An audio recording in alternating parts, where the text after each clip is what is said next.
What is going on, everybody, and welcome on in on this beautiful fall, early November Wednesday evening. You are inside the Browns Beat, brought to you here on the OBR streaming network. The OBR is your home of the oldest and largest and best independent Browns coverage site in all of Cleveland. You want to become a member of the OBR? You want to join the family? All you got to do, look at that right up there. Very fancy. That's very fancy that I can just click a button and you can scan that QR code on your phone, and it'll take you right to the member subscription page at theobr.com, where not only can you read all of the best, most insightful Browns stuff coming out of Cleveland by guys like my co-host and all of our amazing colleagues at the OBR, but you can also join the OBR community. You can be on the message boards, all that stuff, because it is a great, great place to be, and you want to tune in there.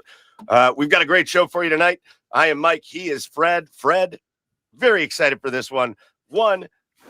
What's better? I mean, yeah, we don't get a win to talk about this week, but we also don't have a loss to talk about, Fred. So I would consider that a partial victory, right? I'd consider that a partial win. Absolutely. I mean, that's kind of what I said on any of the shows that I do on the radio or whatever was, at least you can count on the Browns not losing this week, unless it's in PR.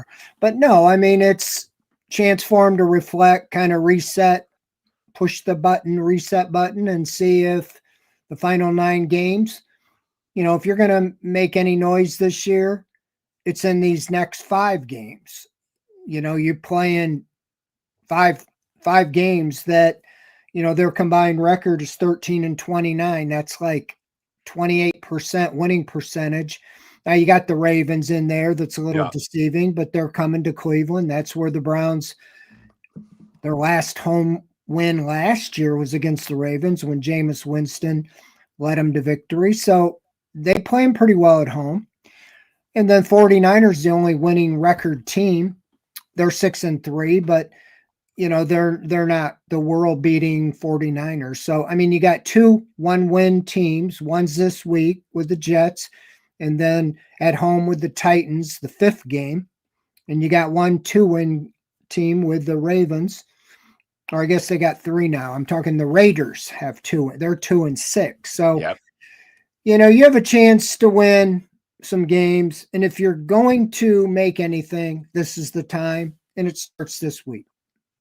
Well, it's hard to even kind of think that way, especially after the last we saw the Browns, Fred. And let's just kind of look back. Oh, by the way, I want to shout out everybody that's here already. And this number's only going to grow, but we got to start with this. How about our buddy E. Gillen 1 just subscribed on Twitch for 51 months in a row. I'm no mathematician, but that's a long time. That's a long time. That is ages of being subscribed. So E. Gillen 1 MVP tonight. I know a lot of you are like that as well. I think that's when we started. Well, I don't know about that. That would be 4 years. Be a lot. Well, that would be a lot more months ago. Oh. The OBR. But no, be like E. Gillen, or if you're over on the YouTube side, how about our buddy Drew in Brick City? Good evening. Good evening to you, Drew. Philip's here. Chris is here. A lot of our buddies are here. And if you want to join the conversation, please jump in. We'll do our best to see if we can bring some stuff up, because we've got a great show here for you tonight. Fred and I are going to kick things off talking about the Browns, talking about the bye week, the trade deadline, and getting you ready for the game against the Jets. And then we call him the legend here, and that's our own Fred Greetham, who's been covering the Browns for a long, long time. But our guest tonight, I think he's got him beat. He's got you beat, right, Fred? He's got you beat. As far as those numbers are concerned, another this is the episode of Legends, as we're going to bring in Terry Pluto at 7:30 to talk Browns and his new book and why this team stinks all the time and so very much more. So we're glad you're here, and we're glad you're enjoying it. Chris, who said this is a very good podcast. Thank you, Chris. We appreciate you. All right, Fred. So let's, again, last we saw the Browns, they were getting their doors blown off in New England. It was gross. It was upsetting to me, because the couple times this year where the Browns have had a chance to kind of make a statement, I think of the Pittsburgh game and I think of the New England game now, they just didn't. They just did not do anything of the sort, but they go into the bye. And so I want to just talk about some of the, Fred, I want to talk about some of the big news of the bye. And I think we have to start with yesterday, right, Fred? Yesterday, the NFL trade deadline comes and goes, and I want to start with this because I want to know what you heard, and I want to know what you think the motivation is here. A report comes out before the trade deadline. Adam Schefter tweets it. I think Mary Kay said something about it, that the Cleveland Browns were expected to be buyers at the deadline, that they were going to be calling around being buyers, looking to add talent to this team. And I thought that was the craziest thing I'd ever heard. And so I want to know from your expert opinion, Fred, where did that come from? That people thought the Browns were going to be out there being buyers and like getting rid of assets and stuff to bring players in. Yeah, I just think maybe a little bit of optimism if you can find a younger player under contract, kind of like the Greg Newsome deal. I think, that looks really good. You had a guy with an expiring contract, and you were able to get a guy at the same position, maybe even a little better fit and a better player that is under contract. And if teams were motivated to do that, I did hear that they had talked to some teams, but the asking price was more than they wanted, So if the Browns were willing to give up X amount, but the other team wasn't willing to part with that piece, then it wouldn't happen, and vice versa. There might have been interest in the Njokus or Fords or some of the guys on the Browns with expiring contracts, and the Browns felt, look, it's worth it more to play the 9 games out and take our chances whether we're going to resign or not, as opposed to getting a 7th round pick or 6th round pick or 5th round pick. Now, if you want to be real technical, you could say they were buyers because the only move they made, they basically came up with a 6th round pick, in trading Joe Tryon-Shoyinka. They traded him and a 7th round to get a 6th round. So, woohoo, they got their 3rd 6th round pick. I don't know if you're as excited about 6th round picks as Andrew Berry is, but he's got 3 of them now. I know they use those as pieces in trades, but yeah, it's like sometimes you evaluate this stuff and you look at the Joe Flacco. Okay, all said and done, you got a 5th round. Are you really that excited, about that right now? As when you see Flacco thrown for 470 last week, we thought he had hit the ceiling at 300, and then he throws a 470 spot. So, I don't know. But as far as they didn't really improve their team.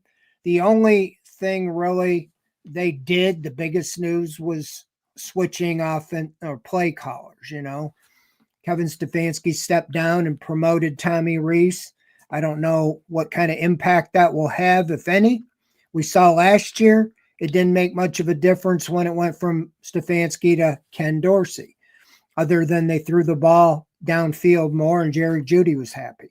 So we'll see what happens here. But yeah, I mean, it is what it is. It tells me that they didn't move on, that they weren't of the mindset, the Jets, that they basically traded their Denzel Ward, probably a younger, better version, maybe, with Sauce Gardner, and then their Myles Garrett, obviously not as good as Myles, but defensive lineman Quinnen Williams. They collected, I think, 2 first rounds and a second or so.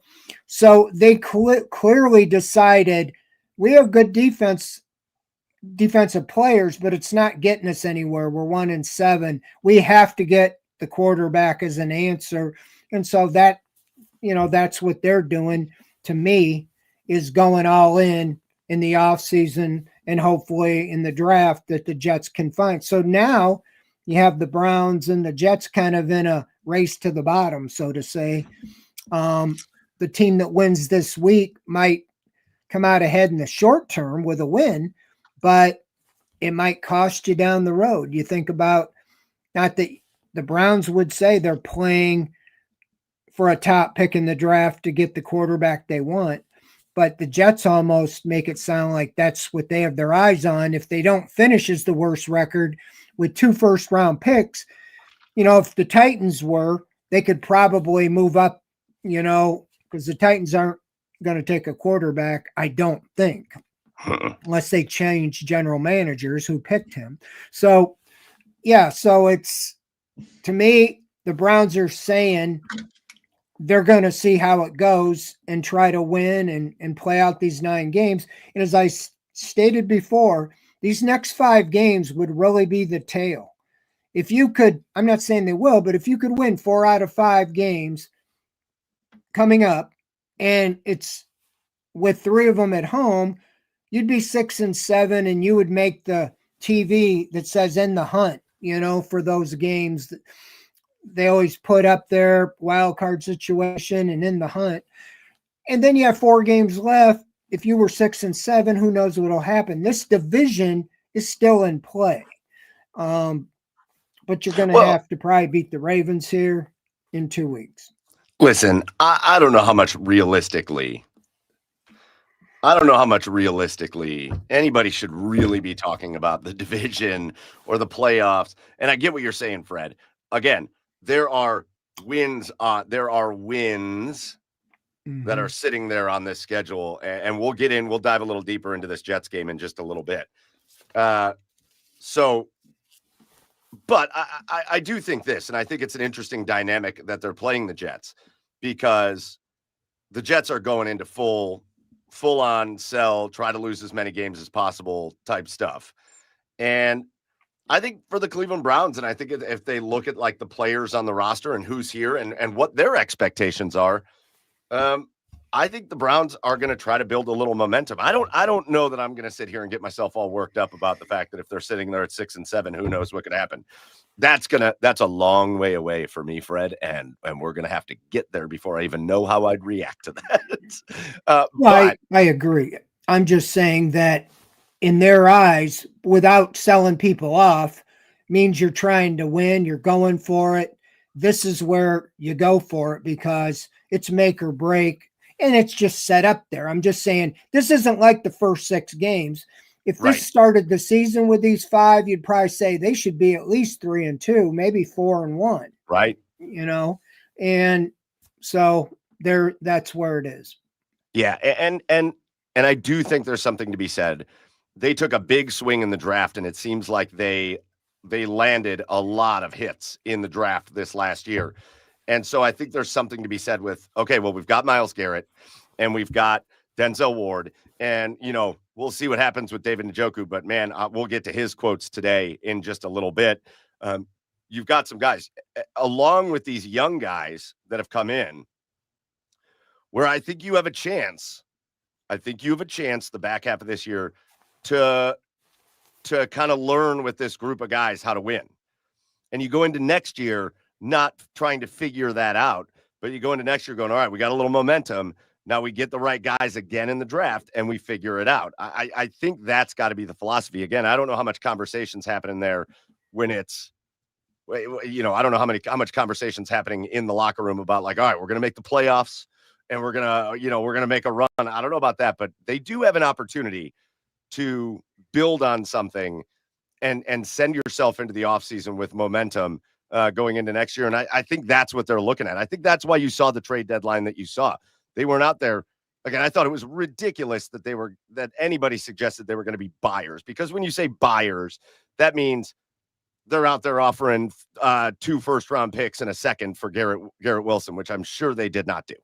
I don't think they're that kind of buyers, but I think they said, I think it was a clear statement that we got guys that we like, and we've got a lot of capital next offseason, and we're going to be able to spend some money, and we're going to be able to make some more draft picks, and we got a lot of them that we think with this core that we have now, with a few additions, which may be a quarterback too, that they can get off and running early next year. That was the message to me, Fred. Well, and talking to the guys in the locker room yesterday before Monday before the trade deadline, Wyatt Teller was kind of lobbying not to be traded, wanted to finish his career with the Browns. David Njoku, went off today, how happy he was. So these guys believe it. I just don't know. I agree with what you're saying. The playoffs is likely not a reality at all. But the second half of the season, there is a lot to play for. I was around long enough to see in Bernie Kosar's rookie year that he struggled a little, but when he took over, they finished 8-8. They were on the ascension, and you knew this team was going somewhere. In the next 5 years, they went to the AFC Championship. And so I'm not saying that's with this team, but you want to feel like they've turned the ship around, whether it's Gabriel, whether it's Sanders, or neither of them, that you have the pieces with a lot of these draft picks in place that you can add another group to the 14 rookies that are playing this year, and maybe you have something. They do have pieces on this team in their prime. They just need to make the right ones. And unfortunately, or fortunately, depending how you look at it, so much depends on the quarterback. We know that. It's been like that since the team returned. So moving forward here a little bit, Fred, obviously no big moves at the trade deadline. I've seen this question come up a couple times. I'm gonna go over to the comments real quick. I've seen this come up a couple times over the last couple weeks, and I want to know if you have any insight on it. There's a draft pick that continually kind of gets asked about, draft pick from last year that gets asked about a lot. And I want to see if you have any insight. A lot of people ask, what's going on with Zach Zinter? He was a guy that big-time playmaker at Michigan. Obviously, he had that terrible leg injury against Ohio State in his last game at Michigan. He gets picked by the Browns. Lots of upside, but there's been some injury issues. And, with the way the offensive line has been this year, is there any discussion? Do you know anything about what's going on with Zach Zinter? Unfortunately, we don't get to see much anymore. They've really kind of cranked down. It used to be we got to watch a little bit and film a little bit. It's very just stretching, and we don't see any of practice since training camp's over. But I'd have to say he's a disappointment, and we don't really ask about him, but that he's inactive about every week. And, they got a free agent, Tevin Jenkins, who's been active almost every week over Zinter. And they really need a guy that you pick on the offensive line in the third round to be a hit. And I don't know if things will change in the second. I don't know what's keeping him off the field, if it's play or if it's just sheer numbers. But that's the type of guy that you expected to take over for Bitonio or Teller when they stepped down or their contract ended. Because as much as we don't like to really talk about Michigan won the national title, and he was like the captain of that offensive line and that team. And I don't study offensive. I assumed he was really a stud. And it's really, for the life of me, not understanding why he can't get on the field, even as a short-term blocker, second, extra offensive lineman or what it is. But they really need him if Bitonio retires and or they don't re-sign Teller to step in next year, and you feel like he should be on the field a little bit. Maybe that will be the plan. They will, I thought maybe that's one of the reasons they might trade Teller, is just to open up and play some of these younger guys in there. But I don't really have a good answer for you. He hasn't been talked about other than he's inactive every week, and we don't really, get much information. I know last year as a rookie, they had injuries, with Teller, Bitonio, and he got put in, and the reviews weren't good. But you would think there'd be a big jump from rookie year coming off a broken leg to this year, just having a full year of off-season everything. But it is a good question. I'm sure as the weeks go on, we'll get a little bit of information on what they're thinking and whether he gets on the field or not as this season unravels. All right. So, Fred, again, just kind of the big news as we head into this, off of the bye week into this game against the Jets. The question always, it's going to continue to get asked until he shows that he can play better than what he's played. when Kevin Stefanski's up there, one of the questions he's always asked by you and your colleagues there in the reporter pool is about Dillon Gabriel, who has not been great. He's shown some flashes here and there, but for the most part, it's been a bit of a struggle for Dillon Gabriel. He is not completing passes down the field. They are not explosive in any way, shape, or form offensively. Some of that's on Gabriel. Some of that's on just a lack of playmaking from wide receivers. I think some of it's on a lack of creativity with play calling, and really just kind of a lack of everything offensively, except for when they decide to get Quinshon Judkins going. That's when things tend to look okay. But out of the bye, going into this Jets game, Dillon Gabriel's going to be the starter. It's a pretty resounding answer from Kevin Stefanski. It's a pretty firm answer. But in reality, Fred, knowing where they're at, what do you think the conversations are in the building as far as how long they want to let this ride with Dillon Gabriel? Do they want to see Shedeur before the end of the year? Are we going to get to a point where they say, all right, we got to get him in there to see if he can do anything? At that point, is there a danger? Like, let's say the Browns lose a few of these games we think they can win. Is there a danger of putting Shedeur out there with a team that's kind of in the tubes? Or, what's the conversation around the quarterback? How long of a leash does Dillon Gabriel have? Well, that's the question. They don't want to talk about, they don't really. Andrew Berry, I think one of the reasons he didn't meet with the media during the bye is because most of the questions would be around Sanders and Watson and Gabriel and, why the season has gone the way it has. But with that said, I can only just guess here that I feel that, 4 games is not really something to measure a guy's career. You played 4 games, you're done. There's been guys that played their whole rookie year that are in the Hall of Fame now that were maybe like 1-15 as rookies and looked terrible, Troy Aikman, I don't think was very good. I don't know about Peyton Manning. Peyton Manning. Peyton looked okay, but they lost a lot of games that first year. They lost a lot of games. So, they threw a lot of interceptions. Yeah. So with that said, I don't know what the ceiling is with Gabriel, but 4 games. I disagreed with starting his first game, against, what was it, the Vikings over in London, and then Steelers, and those were games part of that first 6. So you're overseas in Pittsburgh, Miami at home in the rain. He was okay, but then New England. So those are 4 tough starts.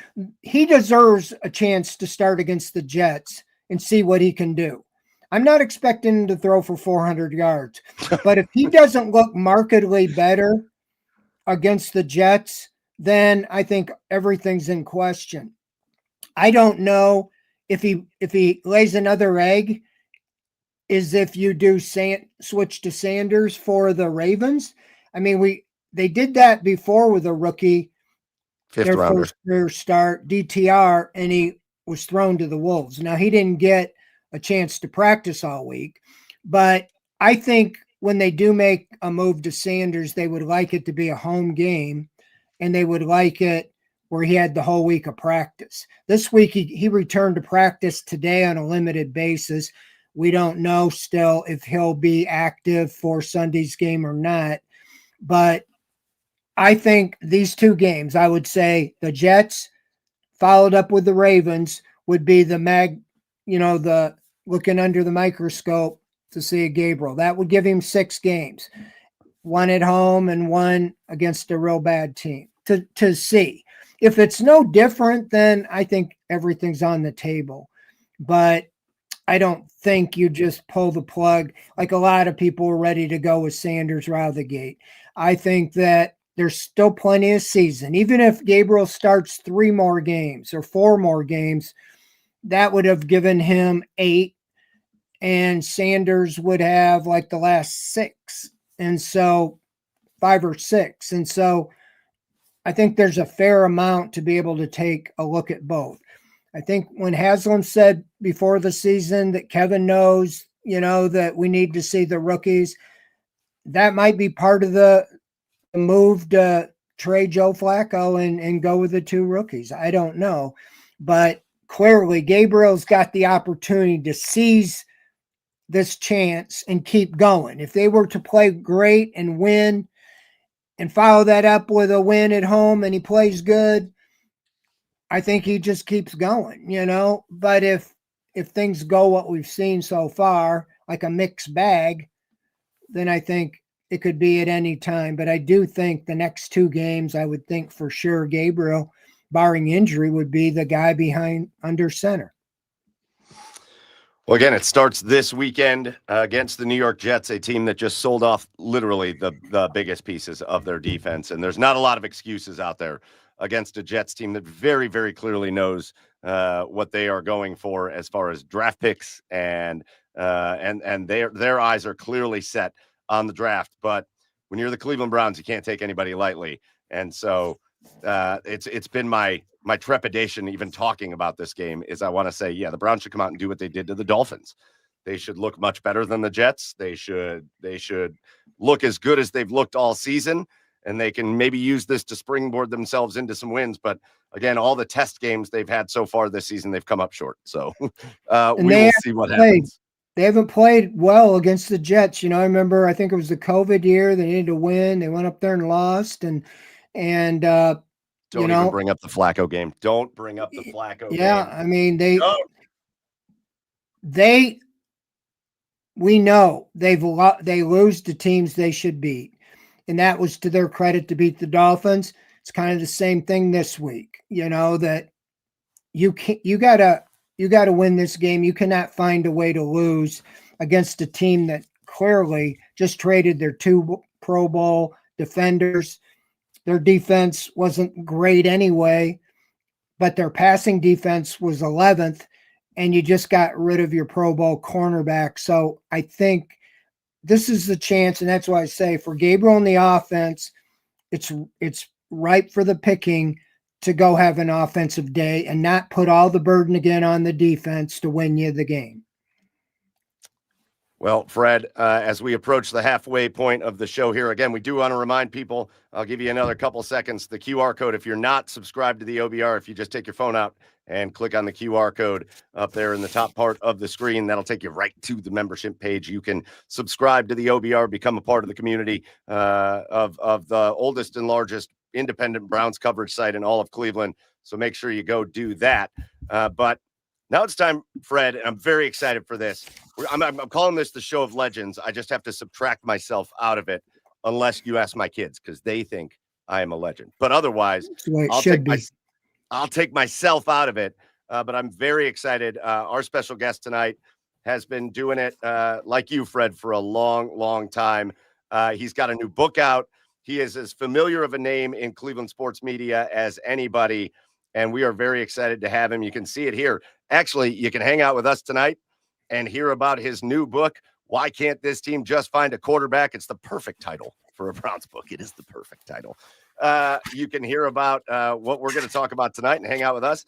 And then tomorrow, November 6th, if you're over on the east side, Chagrin Falls at Township Hall, right downtown there, our special guest is going to do a talk, a meet and greet, a book signing, so you can pick up your copy of the book and listen to our special guest talk tomorrow night at 6:30 p.m. again at Township Hall over in Chagrin Falls if you're in that area. But for now, we're going to bring him inside the Browns beat, and we're going to welcome in Terry Pluto.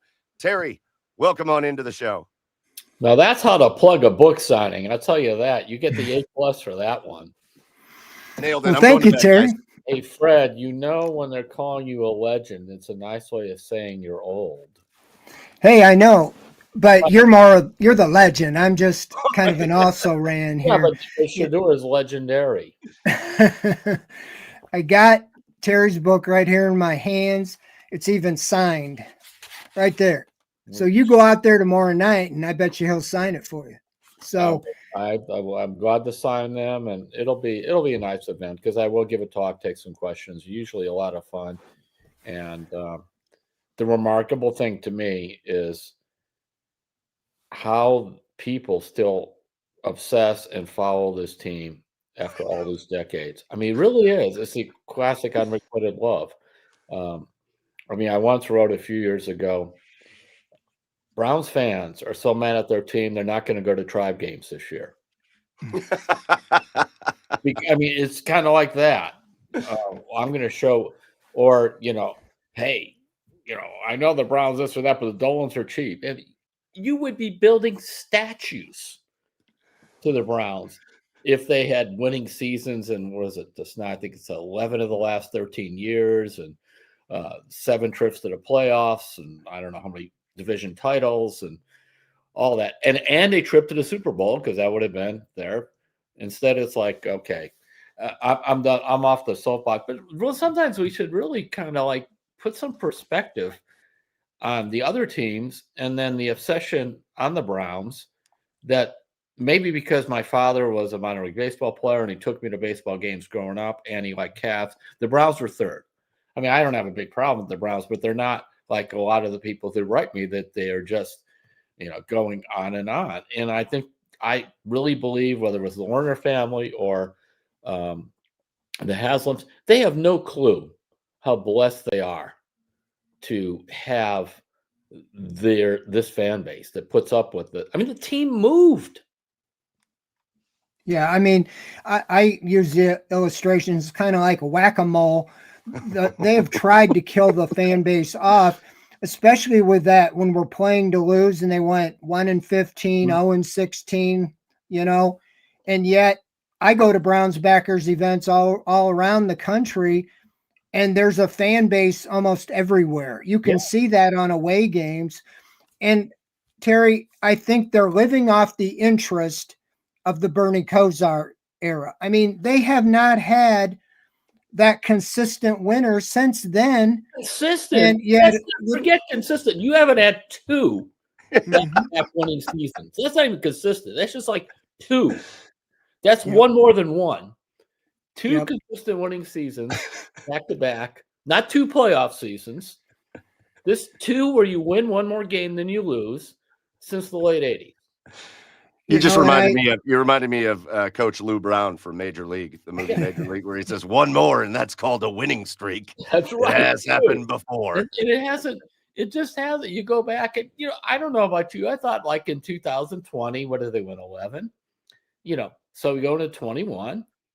You got to finally stop that 2 good, get the second winning season in a row. No, of course, Baker gets hurt, all that stuff happens. 23. The Flacco thing, all that. No, it mostly there's 1 up and it's like down a long time.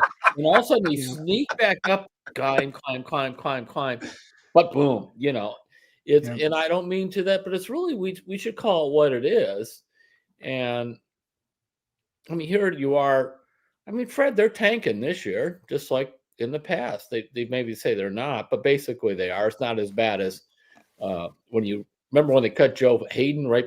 Was it in 16 or 17, right before opening day? Yep. To the Steelers. You didn't even try to cut him. You just cut him. Let's get right into it. In your book, you talk about a lot of things that I haven't got done with it. I've read, the Deshaun Watson thing. You called it disruptive, disastrous deals in team history. Yeah. Just give your take on the thinking there and how that has impacted not only the franchise but the fan base, turned him against them, if anything. Just your overall what inspired you to write this.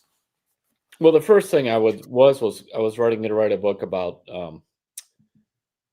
why people still love the team, no matter what, kind of what I put in there. And I got a lot of emails from fans in there about that. But then it became like looking at the team since 99 and Haslam's comment about the big swing and miss, and Andrew Berry actually said it first. So I kind of made a list of big swings and misses, and all of them were either directly because of, say, drafting Manziel or something like that, or quarterback driven. Like, I know Odell Beckham has missed 16 of the last 32 games with major leg injuries, but he'll come here like he visited Fatima and suddenly just be killed. And we got to get him in here because we got to make Baker better, as opposed to thinking, well, he just ripped apart Eli Manning. What do you think he's going to do to our quarterback? And I'm not saying Baker belonged on a church window for how he acted either, but it was a very combustible situation you brought in. And then so Johnny Manziel was off the Browns back draft board. I got this directly on the record in the book from Joe Banner. When he was fired, they had taken him off. His exact quote is, "We knew about it all, the drinking, the drugs, and all the problems." When I was fired, he was off the board. I nearly fell out of my chair when they drafted him. I mean, yeah, all you could do is like, huh? And they also traded up to draft him. And of course, the homeless guy, he always weighs in at just the right time. I mean, also it just shows you how clueless you are. Haslam told that story to, I forgot whether it's Chris Mortensen or one of the ESPN guys, who then relays it. Sal Paolantonio, I believe it was. Yeah, he relays it. He thinks it's funny, but it's like, if this guy stinks, you're just saying, your draft is some guy in the street. It was just nuts. But the biggest thing, and Fred, I think you and I have chatted about this, and when you really look deeply into the Watson situation, here was a guy. This is even before the sexual assault civil suits, or however you want to call it. Say it was just called the civil suits hit. He had signed a 4-year contract. 9 months into that contract, he has now decided he wants to be traded. Just signed a new 4-year extension. What does that say about him? He was mad they traded DeAndre Hopkins, and he was sort of mad at the front office. But they gave him a no trade that he wanted. They gave him the contract that he wanted. I had all these quotes. He said that this is a dream contract. I want to stay here my whole career.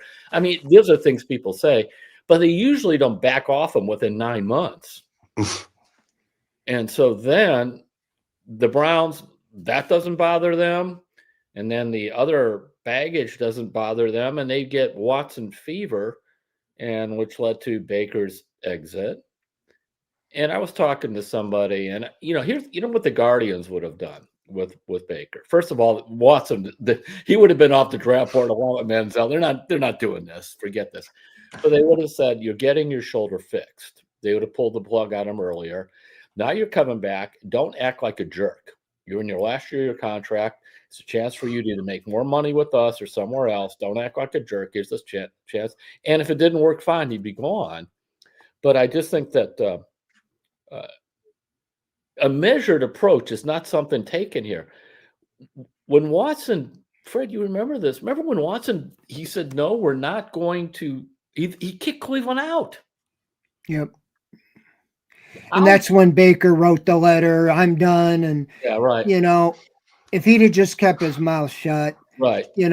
But I feel like that put them like, okay, whatever you want, wherever that got done, whether the agent, when the Browns got back in, what'll it take? We'll give you whatever you want. That's how the contract went down. In my opinion. How much do you want? I mean, when you look at the total, $320 million, it rolled out to $46 million a year. You know why I wanted $46 million a year? Because at that point, Patrick Mahomes was making 45. Yep. Agent, got to be one up on him. It's always like that. Yeah, it's stuff like that. And it's sad. And I mean, I bet you guys did too. Mike and Fred had female Browns fans. I mean, I had some that were just flat out in tears with me. How could we do this? I said, well, I wrote 2 columns begging them not to do it before they even did it. Yeah. Yeah, you couldn't blame. We had a great colleague here on the OBR that said, "Nope, I'm done." As soon as they signed him, he left. Right. And it was devastating. It was. And then of course it turns out they didn't think that he would get a long suspension. They had to know. I heard they thought it was going to be 7 or 8 games. Well, 7 or 8 or 11, it's a long suspension. When you hadn't played the year before, when they paid him $18 million to stay home. And then, so you think you could just sit out 2 years and come back and play? I had one person, well, sometimes when a guy misses in time for injuries or whatever, I mean, and then they rolled up, well, Roger Staubach had to sit 2 years to fulfill his thing at the Naval Academy or whatever. I mean, when you go back to Roger Staubach, for an example, really, I mean, you're dusting off whatever you could try to find. Well, the book has that in there, but the other nice thing, there's a couple chapters on Jimmy Donovan. I dedicated the book to Jimmy.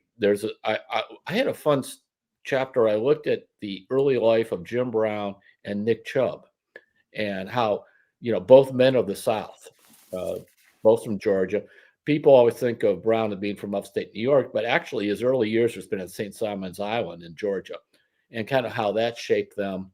And there's a lot of kind of cool things from the fans, and then a lot of quarterback misery. That's what it means to be a Browns fan. Yeah, I'm glad I read the chapter with Jimmy Donovan. I was a statistician. Ironically, I was a statistician for Nev Chandler and Casey Coleman. All three of them died young of cancer. But great guys. Jimmy, enjoyed being, with him. He was such high energy, and it was so difficult. I talked to him quite a bit because he had leukemia like my daughter did. And we were about a year ahead of the game, and he always wanted to know how she was doing, and he had a different form. But yeah, that was really heartwarming, to read what you had to say and your comments from Deacon and with Jimmy and the tribute there. So appreciate the early that. chapter about how he came from Boston and all that. It was really just a neat thing. So there's some cool stuff in there, but it's what I really wanted to do is, I just wish the fans could just have something else. I mean, we're here talking about Dylan Gabriel and Shedeur Sanders. I mean, Shedeur Sanders, he's not this back injury. Fred, what did he do to hurt his back? What did he do to hurt his oblique, or he's had a couple injuries and he isn't even getting reps with the first team, I mean, they act like this, like you can't put him in the game now. I mean, if he's hurt, and he was there today. We'll see if he's, gets upgraded from limited, in the next couple of days or where he's at. But what do you think they do? How do you think clearly my take is they don't think he's ready, and the players, usually something would leak out saying, boy, I don't know why we don't switch to him because he's looking so good. You're not hearing anything like that, even being around the building. So, I mean, how do you think this will play out with these guys? And how do you think it'll play out with Deshaun Watson? Oh no! Oh no! That's what you want to hang up the phone or whatever. Well, the thing is, I think this can be another tipping point. Right. He's going to say, "I'm ready to play," and the Browns are saying he's not ready to play. That'll be an interesting one for the union too to get involved in. But as for Shedeur, you think about things of Andrew Berry probably wishes he had never said that. Imagine you grew up speaking English and you're now asked to learn Mandarin when you come to the NFL because of the offense that he ran, Shedeur, at Colorado. English to Mandarin. And that's saying that you are way behind. And I admit, I was shocked when he played that first game against Charlotte. And wow, look at that. Because I was expecting more of what we saw the second time. Was it the Rams game or whatever, where he's running for his life in that. I'll say the guy, I watched a couple of Colorado games. The kid's tough.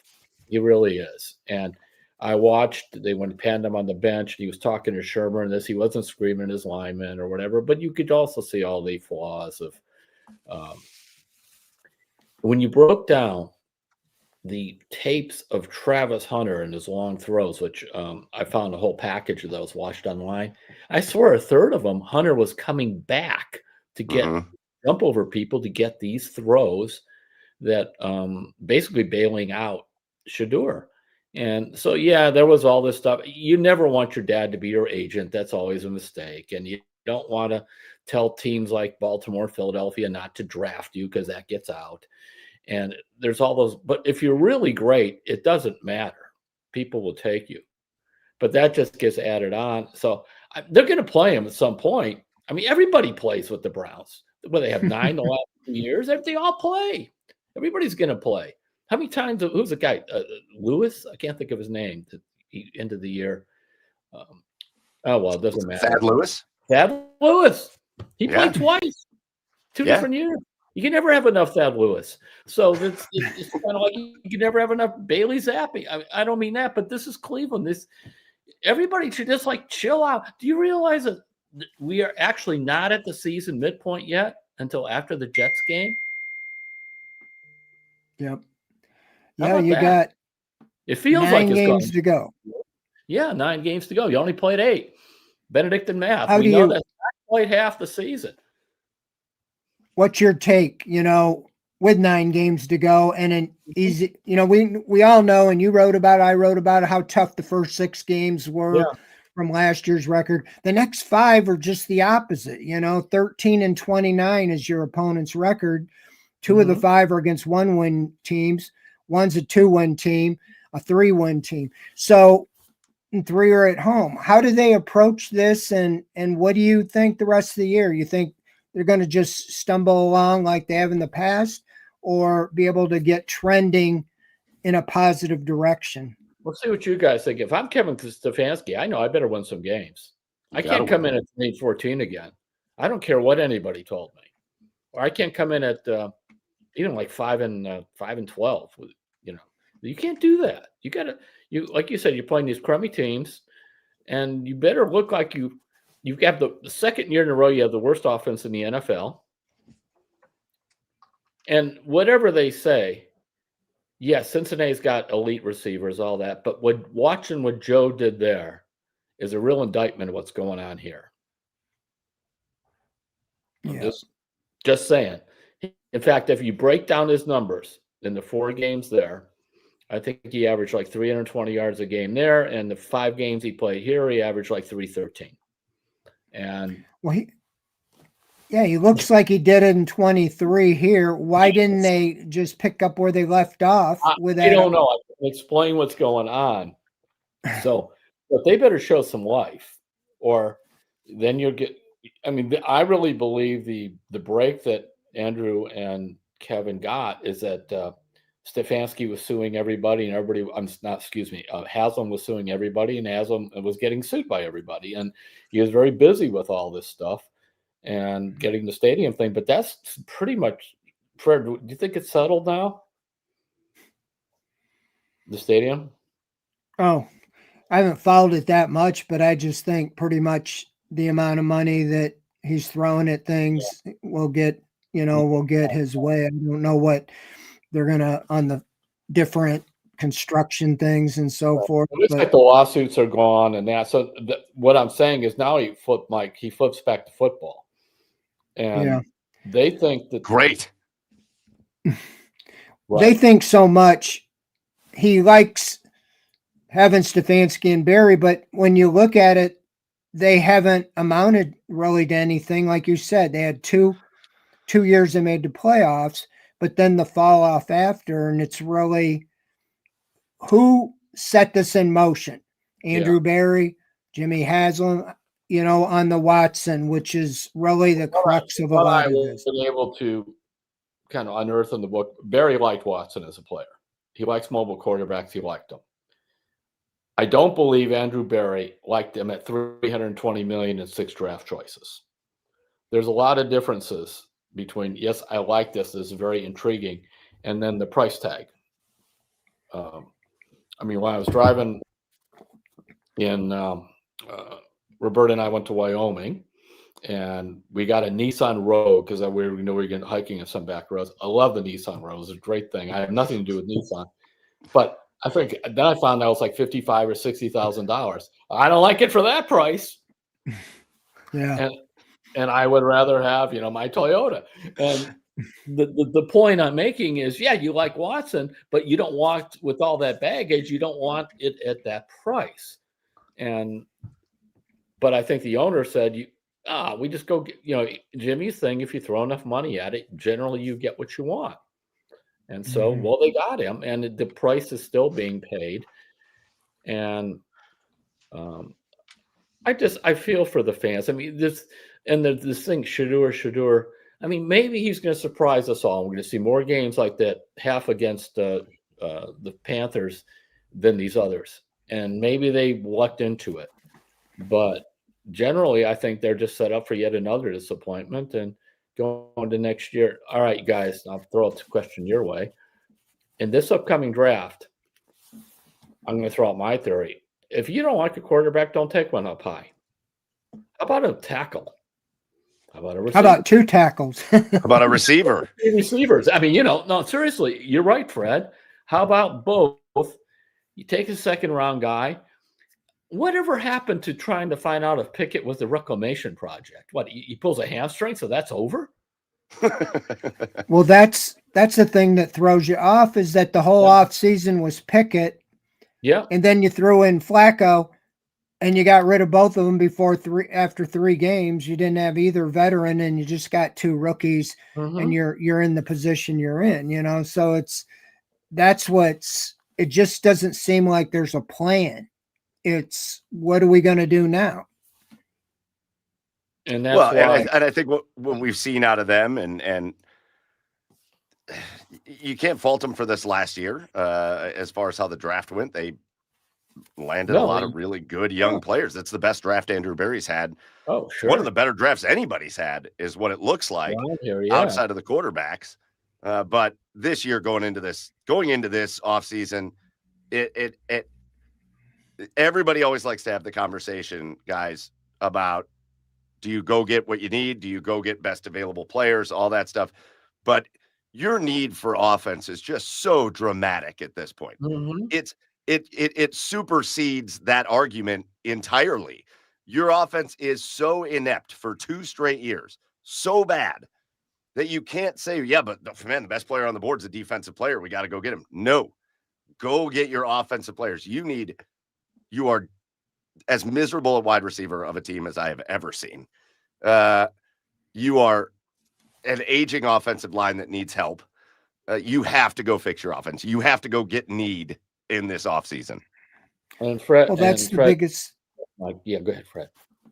Biggest thing with the Flacco, the only thing you can point to is Jamar Chase and T. Higgins, because most experts have the Bengals offensive line worse than the Browns. So what's the difference?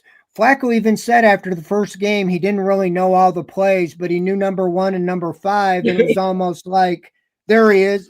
He threw it to him 20 times, Right. So it goes back to your book. Why can't you just find a quarterback? And that's where it trumps all. And they thought next year was supposed to be the quarterback class, and now it might still be, but it doesn't look like the sure thing. You need, like the Bengals. You have a horrible year, the year there's only one guy, Joe Burrow. And it wasn't a genius that says, we'll take him, and so you got 2 first-round picks, but who knows? I agree with you. You got too many needs on offense. You need a top-end wide receiver or 2, as well as linemen. Yeah. And don't force the quarterback. Actually, that's a nice thing, too, about having all those holes. It isn't just like you got to get a receiver.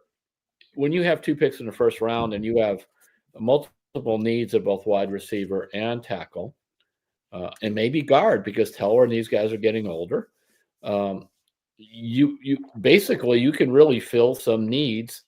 And people want to hear this. See, I believe they never really tried the reclamation route, because Joe was brought in kind of at the end, but they didn't try to find the next Sam Darnold or the next Geno Smith or Daniel Jones. Daniel Jones was sitting there. Jones. Or they did, and you look at what Goff has done. I mean, and Baker. I mean, there's 4 or 5 of these guys now. It's not just, they hit the quarterback lottery. There's something going on here with these guys. Now, this is an NBA thing, but I think there's some parallels. There was a guy named Mark Warkentine who was a top scout in the NBA for a long time. He was assistant GM with the Cavs for a while. And when it switched over to all these kids coming out, with originally when they didn't even have to go to college or after 1 year, he began pushing the teams that he was with to get the guy who's been out 2 or 3 years. He called it the second draft. He says, now we're drafting guys the second draft would be, you get a guy after a few years where he struggled on a bad team. You put him in a little different system. You don't give him a ton of money, and you see what happens. And a lot of these guys are now becoming viable NFL quarterbacks. Yeah, they had the talent, and like you think of Sam Darnold, it's like, oh, this guy's a bust because they don't make it right away. And then you see it with now, obviously, Baker Mayfield. I feel like he was kicked to the curb 3 times, and then it clicked for him. And so you do see that they had the talent. Daniel Jones, in different ones, in the right system with somebody says, okay, they always talk about playing to their strengths, but so many don't. No. And then they grow up a little bit and it comes together, and a lot of them get that opportunity, where I better step up, and they do. So I agree. I don't know. I was thinking about that with a Zach Wilson. He was like the second pick in the draft, and he's like, third string on some team, and you think, what is it that clicks? You got to get a guy that'll really be able to unlock their potential, so to say. But I thought, Stefanski talked a lot about Daniel Jones. I thought maybe they would go after him, on a 1-year type thing like Indiana did.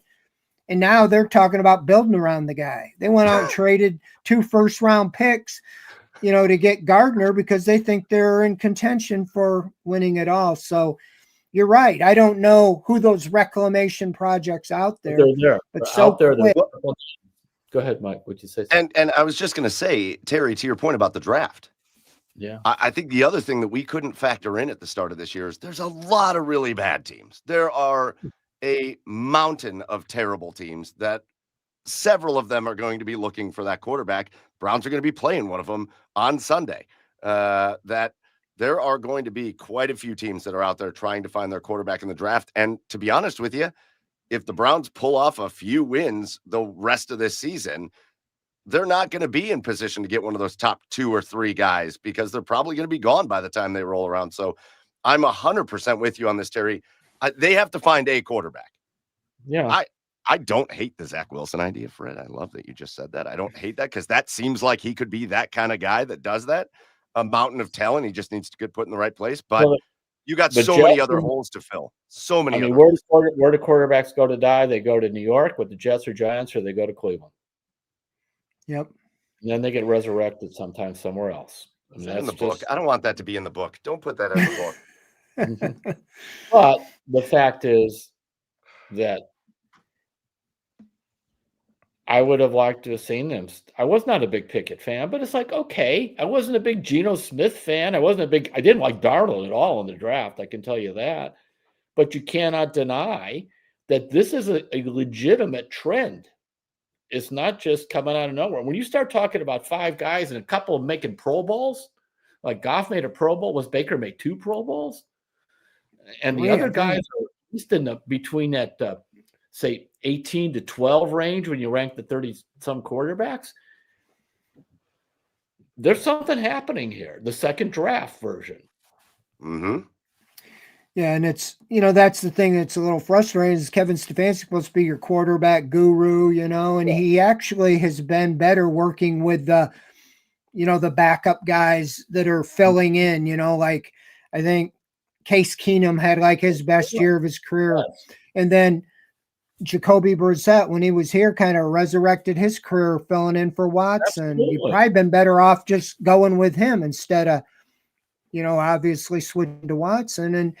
And so far he hasn't been able to unlock some of the guys he's been with to date. Well, it's harder. Those guys have played, and so I think it's kind of like if you teach a class, all right, this guy, now you put him into maybe sort of the honors class because he's got sort of the basics, but he's also been knocked around a lot that he'll listen more, like you mentioned with Baker. And it's a fascinating thing to talk about in terms of like what makes a quarterback. But this, I do not remember this trend being 10 years ago of these guys being picked up in the rummage sales of quarterbacks and becoming really good. It used to be you get your guy in the draft, or maybe you get a fairly notable free agent. But right now, if a quarterback's good, he's not hitting free agency. Yeah, well, it's what have you done for me lately? It's like instantly you're going, you're throwing a quarterback with the first pick in the draft, and he's usually going to the worst team in the NFL, so he looks bad. Cam Ward, okay?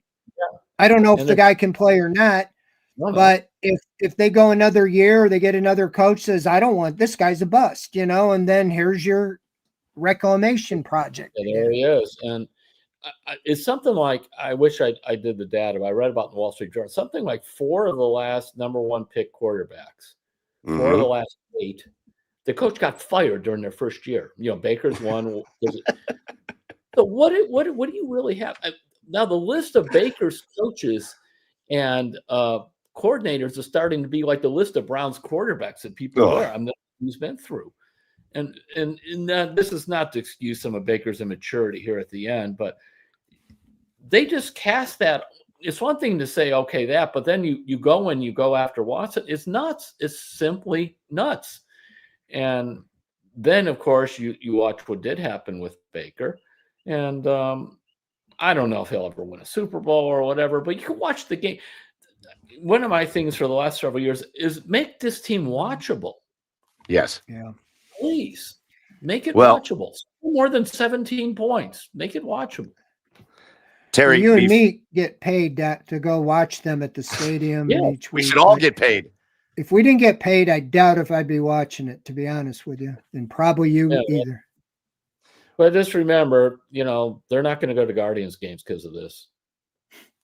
That's fair. You said I was going to wrap up. I was going to wrap up with you, Terry, as we get ready to end the show here. But I was going to wrap up with, you said in your new book, you a lot of it was about, you got emails about why people are still fans of this nonsense and why people continue to do this. And those of us, I know I'm not the oldest guy, but I remember the days at Municipal Stadium and going to games. And I remember how fun it was. And there's so many elements that you just wish would come back. And it is virtually impossible. I read somebody tried to get one of the AI like ChatGPT or something to explain how it's possible to be as bad as the Browns have been.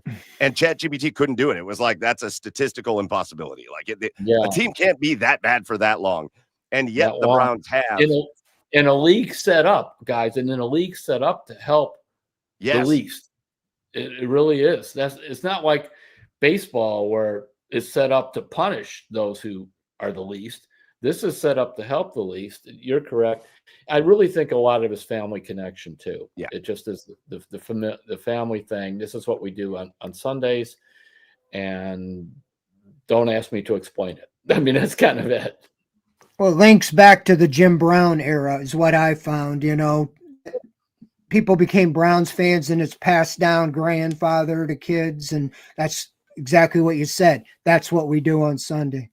I mean, I wrote a book called Vintage Browns, primarily about the Browns of the 80s. Went back, but it was like, I was very upset looking back at that, how those guys are defined by the fumble and the drive. And wait a minute, they were watchable. They were real. You felt a connection to those guys. Okay, so they didn't win the Super Bowl. I mean, these people say championship or nothing. Be like, all right, I go out to eat this weekend. If I don't get the best meal in the state of Ohio, I have not had. It's not worth my time. I mean, I'm never eating again. I'm never eating again. No, but don't poison me. Right. Line of the night. This has been absolutely awesome. An author of over 30 books about Cleveland sports and the area. And the latest one, I'm going to put this back up here for you again, Terry. The latest one, why can't this team just find a quarterback? And so many other thoughts on life in Brownstown. You can catch Terry tomorrow in Chagrin Falls Township Hall, right downtown Chagrin Falls. It's a great place there. And that'll be a really cool venue if you want to go meet Terry, hear Terry talk about this book and about the Browns, and get your book signed. It's all happening tomorrow, 6:30 p.m. over in Chagrin Falls. So if you're over on the east side over there, go check it out at Township Hall. Terry, if the people tomorrow have any ounce, any fraction of as much fun as we had listening to you talk about the Browns and having a chat with you tonight, then it's going to be a great, great night at Township Hall tomorrow in Chagrin Falls. We really appreciate you coming on and joining us here inside the Browns. Because my publisher will yell at me. if I don't. If you want to get a signed book mailed to you, it's terryplutobook.com, terryplutobook.com. I signed over 600 of these puppies. We got to get rid of them. And so they're there. And a lot of people have been ordering, and the book's got off to a nice start sales-wise. So, in fact, sometimes I just sign the books, read and weep. Read and weep. And we will, Terry. Terry making Clevelanders cry for decades with all the realism that comes in the books. Terry, can't tell you how much, again, we appreciate you coming in. Have fun tomorrow night out in Chagrin Falls, and hopefully we catch up with you again down the line. Thanks a lot, guys. Brother.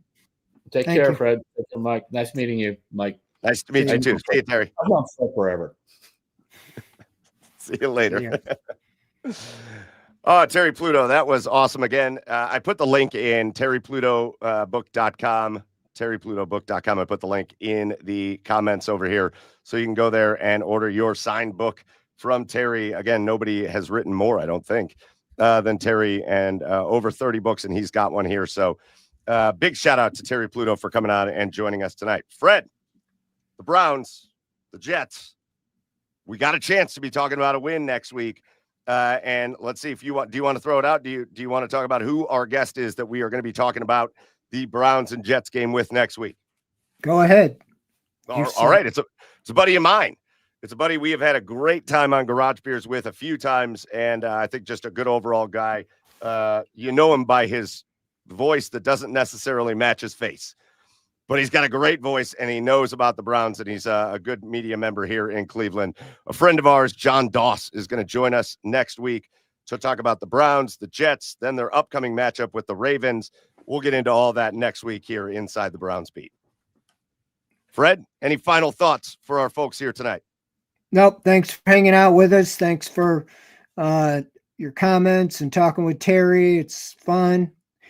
Appreciate, getting to know, letting some of our viewers and get to know some of the people in the media, whether you like them or dislike them, you get a different opinion, you get a different look at something. So always a great time. Appreciate you checking us out and coming on every week.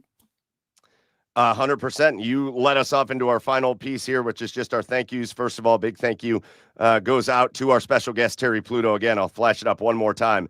You can buy his book, Why Can't This Team Just Find a Quarterback, and other thoughts on life in Brownstown. Again, you can go to terryplutobook.com and get a signed copy, so go over and do that.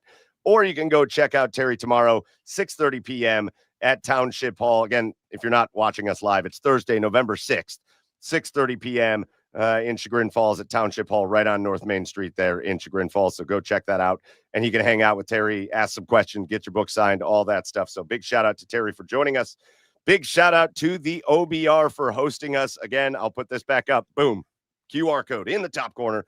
Go join the OBR. Subscribe to the website, the oldest, largest independent Browns coverage site in all of Cleveland, the OBR. So make sure you go tune in over there. And our last thank you goes out to all of you, everybody that joined us tonight. Hope you had a good time with us live here inside the Browns Beat. If you don't catch us live, remember, you can always go back to YouTube, Twitch, or you can go to the OBR's podcast stream, and you can catch us there as well. That's going to do it for us. Shameless plug for me. I'm going to go take a break for about 50 minutes, and then I'm coming back. And we got all kinds of stuff we're talking about on Garage Beers. We're cracking open beer and talking about college football playoff rankings, and we're talking about of course, the Browns and the Jets game. We're talking about the Cavs and the Blue Jackets and so much more. So go take a break for about 50 minutes. Come back at 9:00 p.m. tonight and join us on Garage Beers Live. We're going to have a great time tonight. That's going to do it for us. For Fred, I am Mike. This has been Inside the Browns Beat. We'll see you next week. Until then, as always, go Browns. Thank you.